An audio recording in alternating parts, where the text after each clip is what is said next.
Bismillahirrahmanirrahim. Assalamualaikum warahmatullahi wabarakatuh.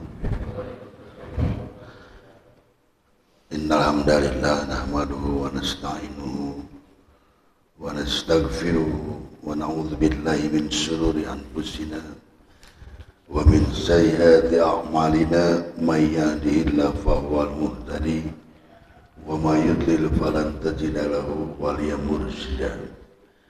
Asyhadu an la ilaha illallah wahdahu la syarika lah wa asyhadu anna Muhammadan abduhu wa rasuluhu alladzi la nabiyya ba'da. Qala Allah ta'ala fil Qur'anil Karim, a'udzu billahi minasy syaithanir rajim. Ya ayyuhalladzina amanu ittaqullaha haqqa tuqatih wa la tamutunna illa wa antum muslimun. Puji syukur kita panjatkan kepada Allah Subhanahu wa taala.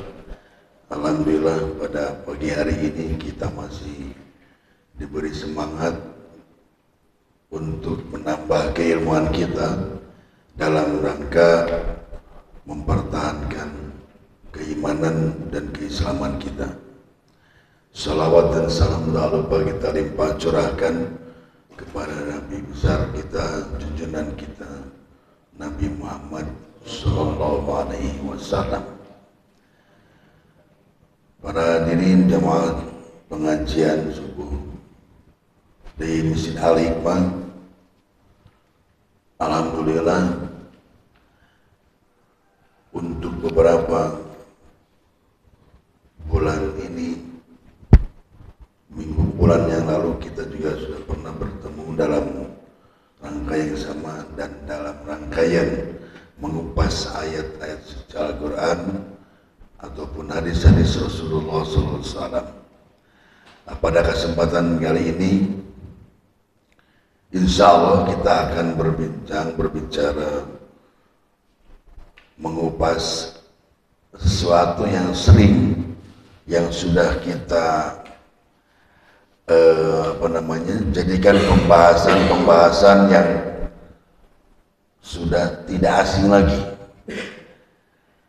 yaitu pembahasan tentang Dajjal. Apa, bagaimana, dan seperti apa Dajjal itu. Ribuan mungkin atau ratusan hadis yang berbicara tentang Dajjal ini. Dan banyak juga hadis-hadis yang berbicara tentang Dajjal ini, riwayat hadisnya atau kedudukan hadisnya itu sahih. Nah, oleh karena itu, karena saking banyaknya keterangan atau hadis yang berbicara tentang Dajjal ini, tentunya harus kita bagi dalam beberapa ruang pembahasan. Karena yang berbicara tentang Dajjal ini, ada yang berbicara bahwa pertama, pengertian Dajjal itu dalam visualisasi, ada wujudnya. Dajjal itu adalah makhluk. Tapi juga ada yang memberi pengertian bahwa Dajjal itu bukan makhluk, tetapi sifat. Yang pertama, Dajjal itu makhluk. Yang kedua, Dajjal itu sifat. Yang ketiga, Dajjal itu adalah seseorang yang mengaku dirinya nabi. Berarti bentuknya, jasadiannya manusia. Kalau yang pertama, Dajjal itu makhluk, tapi bentuk jasadiannya bukan manusia. Nah, yang keempat, ini lebih diyakini oleh para ahli muhadisin, para ulama muhadisin dalam beberapa istilah-istilah hadis menetapkan satu keterangan bahwa hadis yang diriwayatkan oleh seorang rawi yang rawinya itu adalah pendusta. Kalau perawi itu kan ibarat wartawan. Perawi itu wartawan, penyampai berita. Penyampai berita, penyebar berita. Nah, si rawi ini setiap menyebarkan berita yang diriwayatkan olehnya itu adalah riwayat-riwayat palsu. Dia membuat hadis-hadis palsu. Maka dalam istilah ilmu hadis ada yang dikatakan kadzdzab ad-dazzal. Jadi hadisnya diriwayatkan oleh seorang pendusta yang dajjal. Opat adalah klasifikasi dajjal misalkan. Nah, saking jeleknya, buruknya dajjal itu, maka perawi yang berdusta pun disebut dajjal. Nah, mari sekarang kita kupas satu-satu kenapa sampai seburuk itu yang disebut dajjal itu. Jadi yang pertama, ini bisa kita baca dalam kitab Sahih Muslim, hadisnya panjang sekali, banyak sekali, dan di beberapa riwayat lain. Dajjal yang dikatakan sesuatu yang diciptakan oleh Allah berupa makhluk. Itu dalam kitab Sahih Muslim dikisahkan ada seorang sahabat Rasulullah SAW yang bernama At-Tamim Ad-Dari. At-Tamim Ad-Dari ini melakukan pelayaran atau berlayar di lautan dengan beberapa rombongannya dan beberapa kawannya atau satu rombongan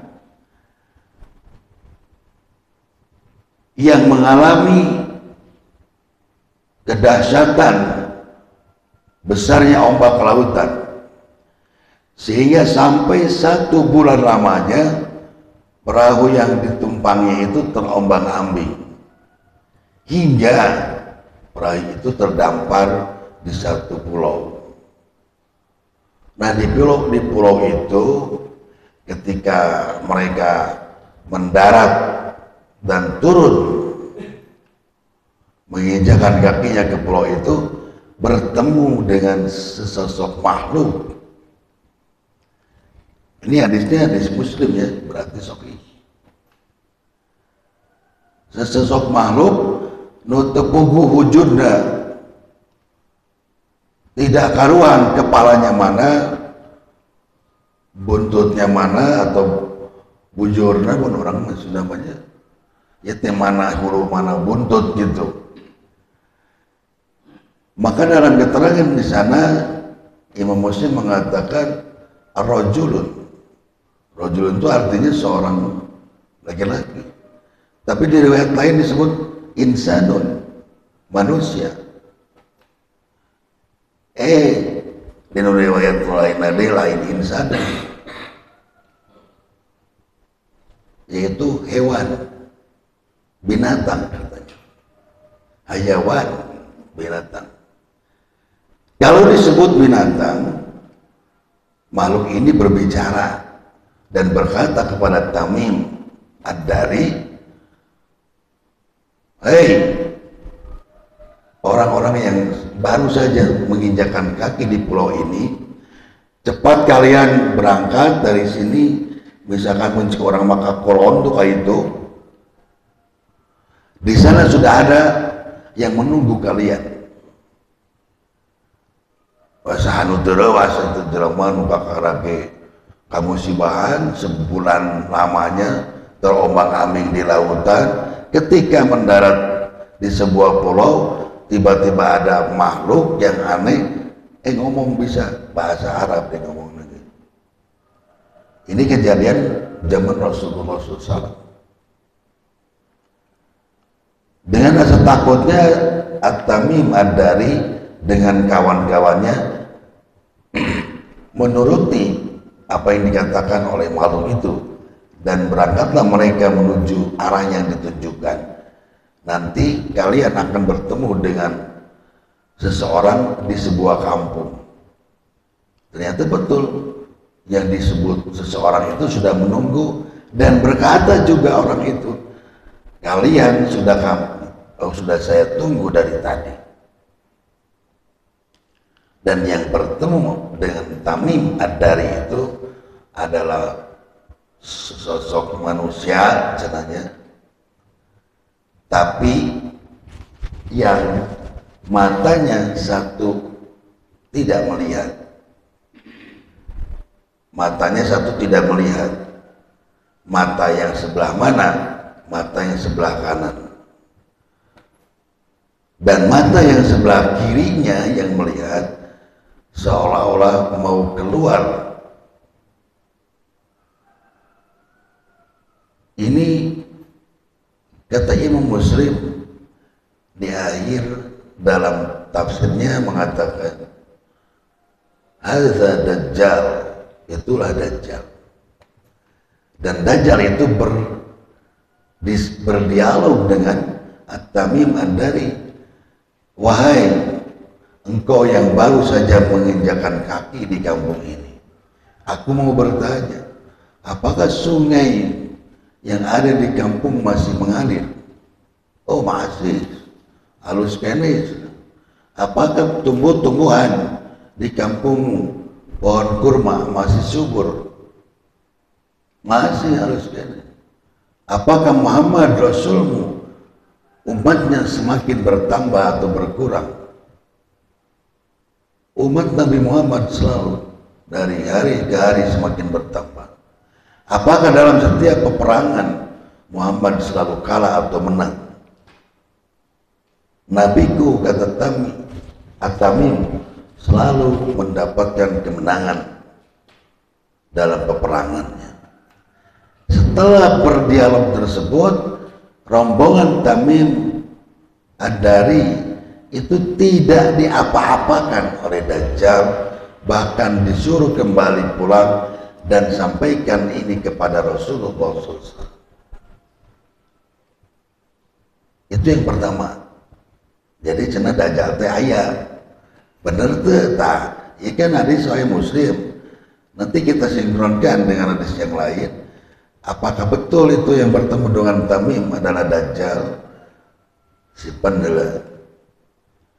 Yang kedua, dalam riwayat yang lain, masih dalam kitab Sahih Muslim, bahwa Dajjal itu adalah hanya kinayah. Dalam ilmu bahasa Arab ada yang disebut balago. Balago itu adalah sastra bahasa Arab.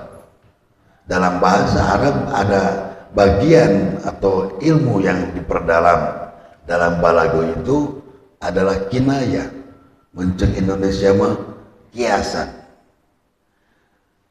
Karena gambaran Dajjal tadi adalah hewan makhluk yang matanya buta sebelah, maka para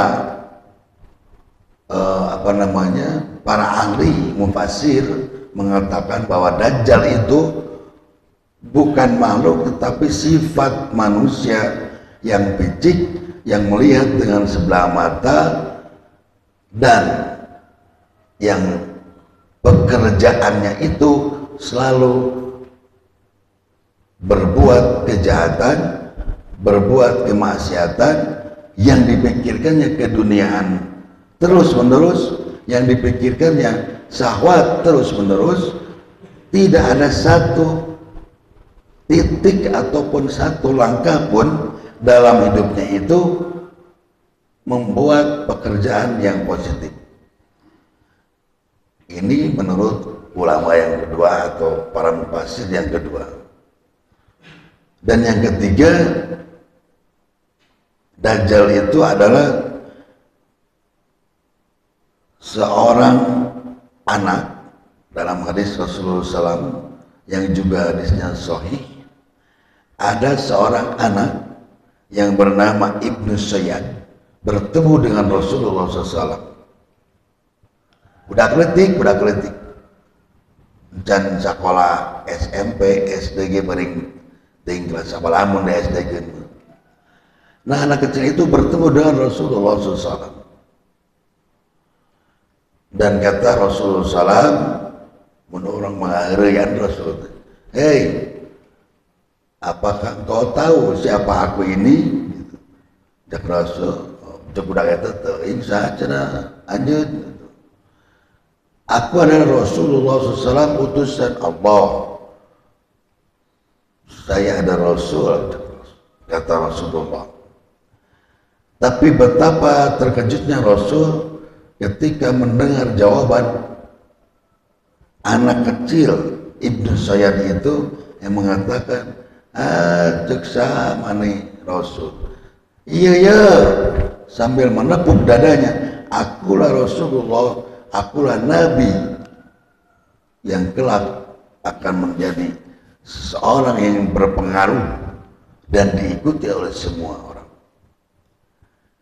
Tidak ada satupun sifat lucu-lucunya seorang anak kecil, tetapi justru anak kecil ini sangat sombong dan berkata, justru akulah yang disebut Nabiullah, Rasulullah.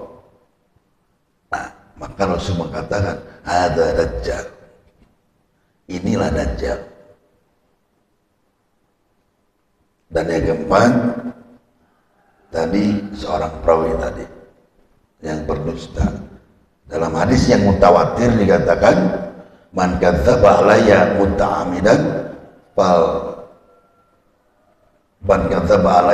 muta'ammidan barang siapa yang membuat hadis, menyandarkan hadis, mengatakan bahwa ini hadis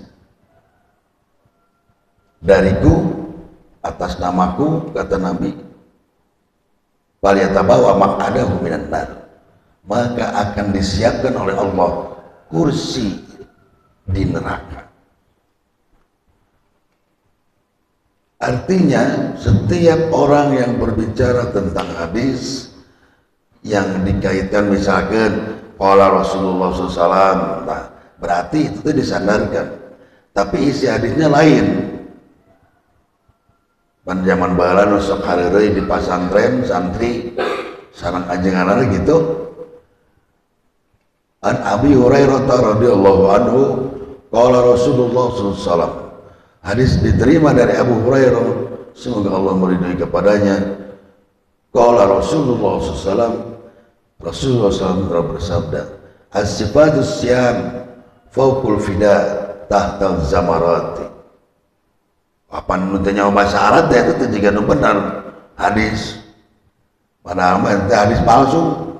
As-sifatus siyam, hari sepat siam teh asin sepat siam teh gitu. As-sifatus siyam fawqul fida, luhurun peda, tahtal jamarat, sana pun jamarati, cek tukang asin gitu. Rawahul Muslim. Mendingan madoli atau asin itu. Ini hadis palsu contoh teman. Man kadzdzaba alayya muta'ammidan, dengan sengaja, falyatabawahu maq'adahu minan nar, maka kata Rasul akan disiapkan kursi khusus bagi para perawi palsu, bagi periwayat hadis-hadis palsu, pembuat hadis-hadis palsu, penyebar hadis-hadis palsu, pengamal hadis-hadis palsu. Maq'adahu minan nar. Nah, itu kata muhaddisin disebut Dajjal. Dan terakhir, ini yang paling penting sebetulnya, Dajjal itu akan muncul di akhir zaman. Kumaha munculna? Ayeuna emang keur di mana Dajjal teh? Ini tidak bisa kita lepas, tidak bisa kita pisahkan dengan surat Ali Imran ayat 55. Di sini dikatakan, A'udzubillahi minasyaitonir rajim. Idh qala Allah ya Isa inni mutawaffika wa rafi'uka. Idh qala, dan ingatlah ketika Allah berfirman, idh qala Allah, ketika Allah berfirman, ya Isa, wahai Isa bin Maryam. Hei, kalian ingat tidak ketika Allah berkata kepada Isa bin Maryam, Isa anaknya Maryam, kata Allah, ini sesungguhnya aku mutawaffika, mewafatkan kamu. Hari Nabi Isa maut itu. Nah ini Al-Quran, mutawaffika, dan sesungguhnya aku mewafatkanmu Isa, wahai Isa, kata Allah. Wa rafi'uka, dan aku angkat engkau ilayya, kepadaku.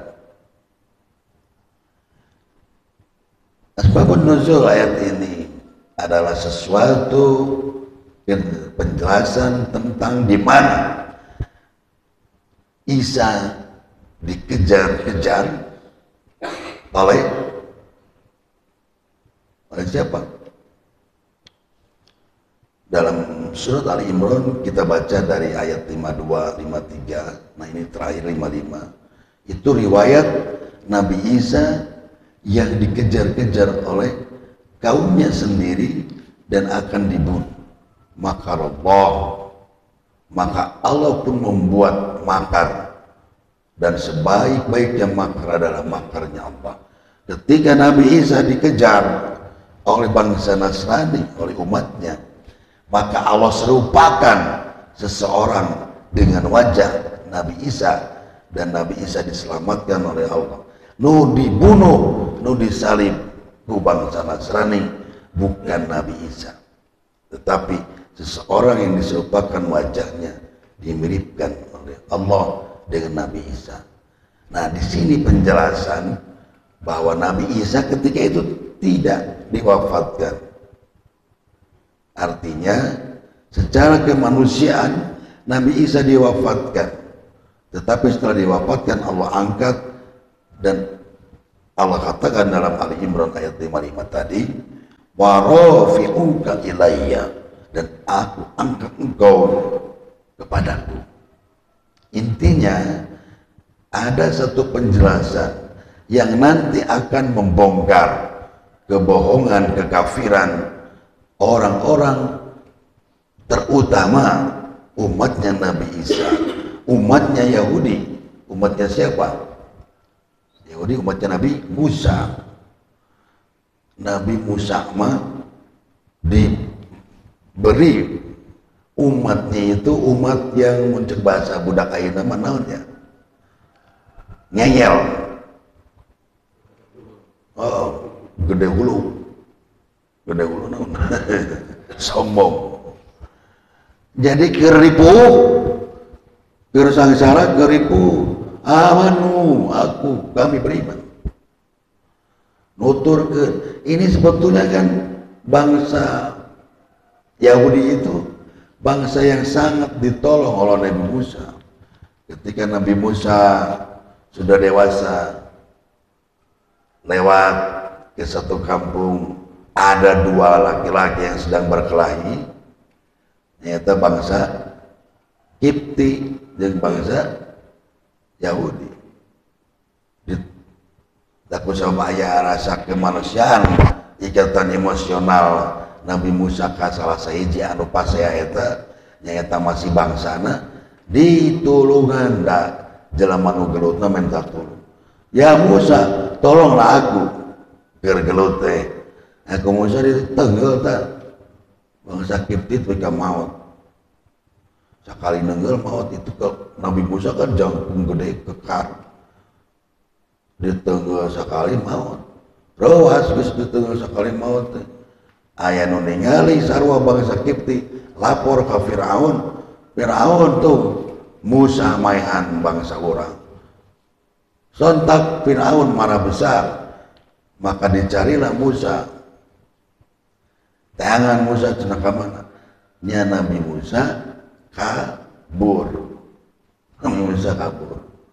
Nabi Musa menyingkir dari Mesir sampailah Nabi Musa menerima wahyu menjadi seorang nabi. Geus narima wahyu balik deui ka Mesir. Nasrani tidak jauh seperti itu. Ari Maryam teh putrana saha? Ibunya Nabi Isa itu anaknya siapa? Yahya, Nabi Yahya. Betul enggak? Kalau Nabi Zakaria sahana Nabi. Nabi Zakaria itu siapanya Maryam? Pupuk.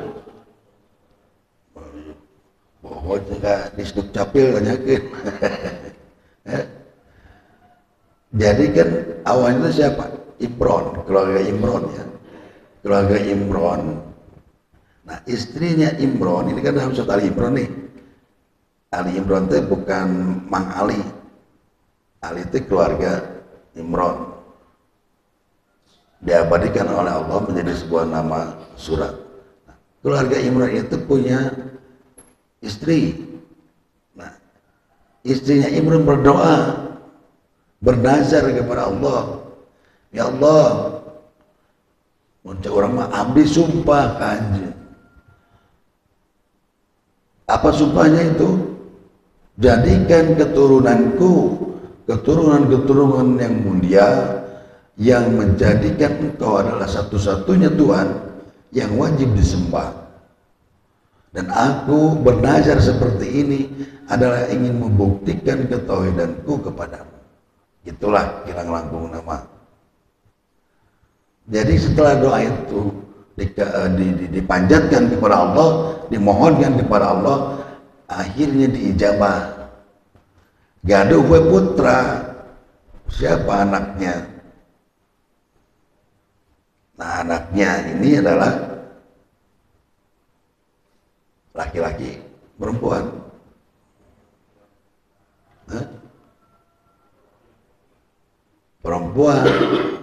Perempuan laki-laki. Iya, penting ya anaknya. Anaknya itu adalah Yahya. Perempuan ternyata anaknya itu bukan laki-laki. Hari perempuan bakal jadi nabi mual. Tapi perempuan ini soleh gitu kan. Dan tadi teh geus nazar, hayang anu soleh nu bageut. Siapa anaknya itu? Maryam. Maryam gak ada suami itu. Untuk Ari Yahya sareng Zakaria saha atuh. Dina dongeng itu teh. Nah, Yahya itu punya anak, gitu kan?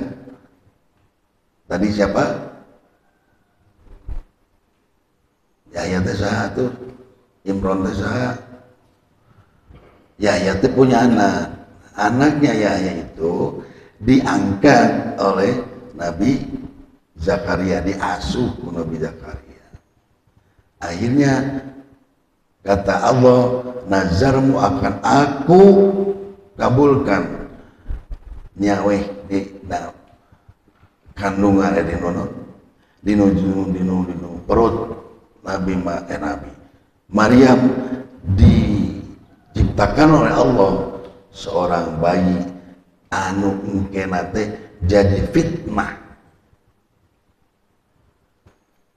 Waduh, ieu teh budak teh inung bapana teh jelema sohor, hormat, orang-orang terhormat, orang-orang yang sangat dikagumi, orang-orang yang sangat disegani karena mereka ada ahli-ahli ibadah.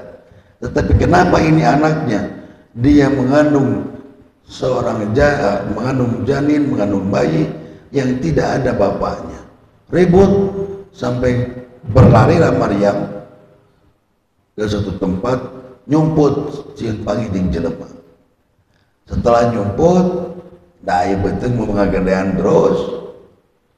Akhirnya pulang lagi ke kampungnya dan setelah itu melahirkan dibawa eta orang teh ke pasar. Di pasar lo banu naros kan eta budak saya. Nah mukjizat Allah maka muncul 7 di antara manusia, 7 di antara manusia yang Allah ciptakan yang bisa berbicara ketika sedang usia balita. Di antaranya adalah Nabi Isa. Cek Nabi kata Maryam, jangan engkau tanya ini anak siapa, tapi engkau tanya saja kepada bayi yang aku gendong ini. Itu pupu eta orang rewas orok burung kene ngomong, aku adalah utusan Allah, aku adalah nabi untukmu. Rewas temun orok ke disusun ujung ngomong gitu, rewasnya. Nanti rewas itu ada ayat cerita Nabi Isa, menawa cerita Nabi Isa ujung-ujung ayat gitu pada rewas.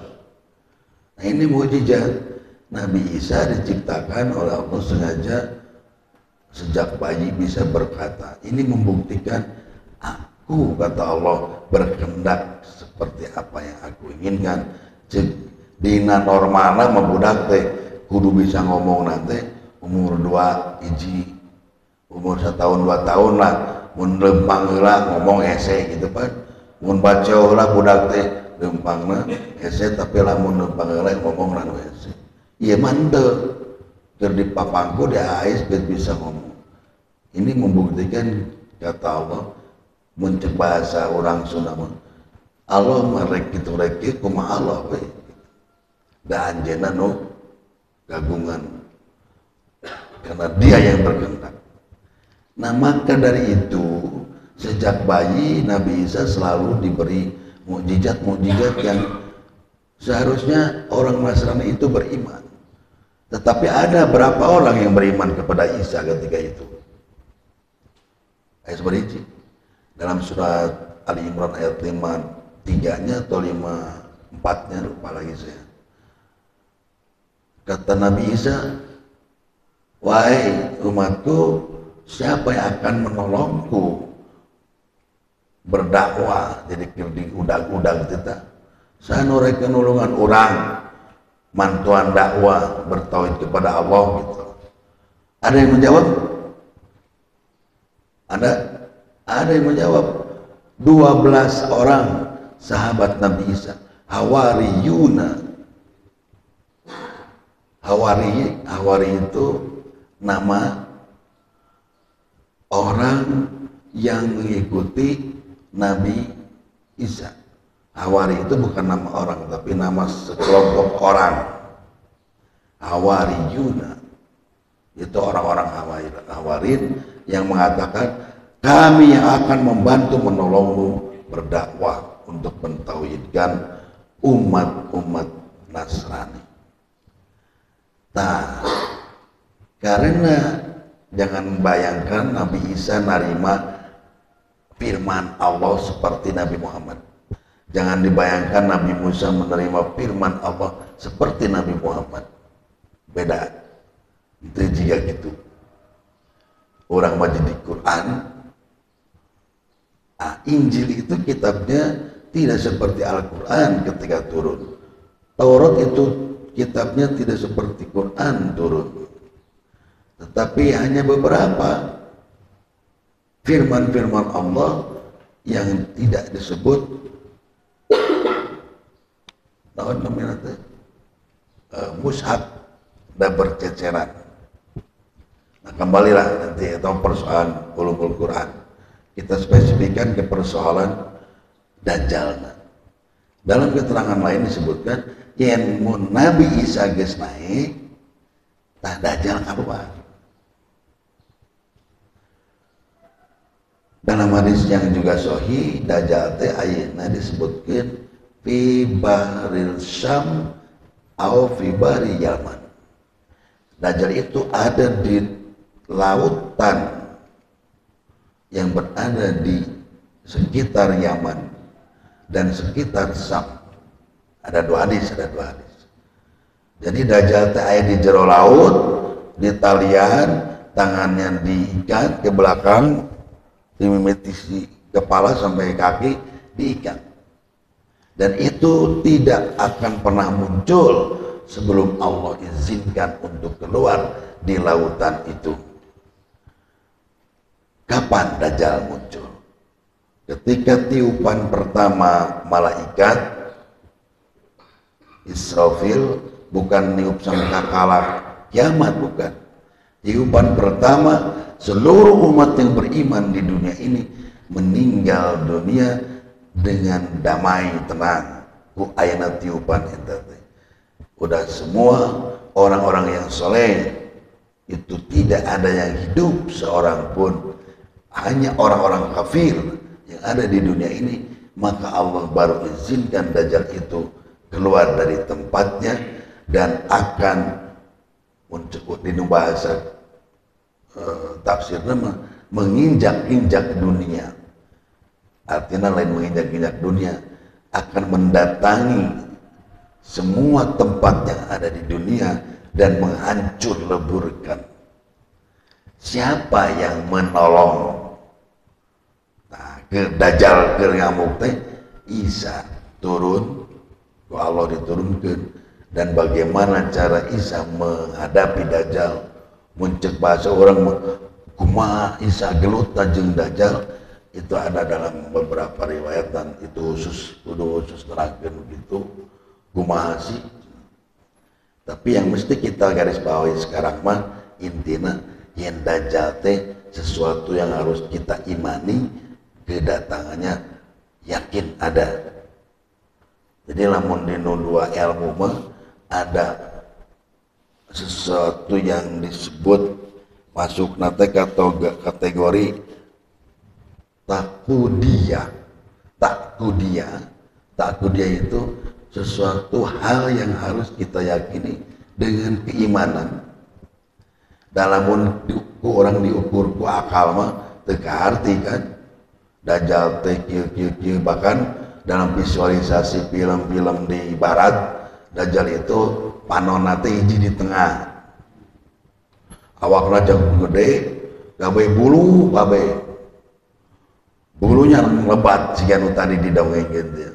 Buluna nu lebat, panonna di tengah. Itu visualisasi orang barat. Dalam kitabnya mungkin ditulis ada Dajjal juga. Nah, terlepas dari semua itu, ada takudiyah, ada ubudiyah. Hari ubudiyah maka itu mahdo bermahdo, takudiyah mah tadi keimanan. Jadi ngerti Dajjal itu ada gitu lah, yakin aku orang. Bagaimana cara mencegahnya? Cara mencegah kita dari Dajjal itu kan tiap poe kurang dibaca doa. Nah, kapan membaca doa kita untuk dijauhkan dari fitnah Dajjal di tasyahud akhir. Doa ini dipraktekkan oleh siapa? Mulai dari Nabi Nuh, Nabi Idris itu sudah membaca doa ini. Nah, makanya kita disunahkan oleh Rasulullah SAW setiap di tasyahud akhir orang kudu maca doa ini. Allahumma ya Allah, ini sungguhnya aku berlindung bika, berlindung kepada engkau wahai Allah, dari apa? Dari fitnah hiji, min adzabil qabri, dari siksa kubur, wa min adzabin nar, dari siksa neraka, wa min fitnatil mahya wal, dari fitnahnya hidup dan fitnahnya mati. Mahya wal mamati, wa min fitnati masihid dajjal, dari fitnahnya Dajjal.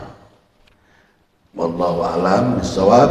Apa itu semua benar atau tidak, tetapi yang jelas minimal kita mendekati apa yang diinginkan oleh Allah, bahwa Dajjal kahiji yakin ayana, kedua bisa bersifat wujudiyah, juga bisa bersifat hanya sifatnya, sifat-sifat manusia yang seperti Dajjal nama nggak loba kan, dimana hampir di seluruh dunia bisa dikatakan tadi Dajjal geus menginjak-injak dunia itu ke arah sana. Yang jelas mana penting orang ngadoa eta di setiap akhir tasawuf. Itu saja mungkin, semoga apa yang kita obrolkan di pagi hari ini bisa memberikan wawasan yang bertambah, kalaupun yang sudah tahu bisa mengingatkan kembali apa yang telah dimiliki dari ilmu-ilmu yang Allah berikan kepada kita. Mudah-mudahan sedikit banyaknya bisa menggerakkan kembali, meluruskan kembali yang mulai bengkok-bengkok tentang akidah-akidah yang ada dalam diri kita, tentang pemahaman-pemahaman kita terhadap apa yang Allah ingin berikan, ingin sampaikan, agar kita menjadi warga surga ngariung jeung Rasulullah SAW. Rabbana hab lana min azwajina wa dzurriyyatina qurrata a'yun waj'alna lil muttaqina imama. Rabbana hab lana min azwajina wa dzurriyyatina qurrata a'yun waj'alna lil muttaqina imama. Rabbi habli minas salihin, Rabbi habli minas salihin. Ya muqallibal qulub sabit qalbi ala dinika, ya muqallibal qulub sabit qalbi ala dinika. Rabbana atina fid dunya hasanah wa fil akhirati hasanah wa qina adzabannar. Aqulu qawli hadza wa astaghfirullah li wa lakum. Wassalamualaikum warahmatullahi wabarakatuh.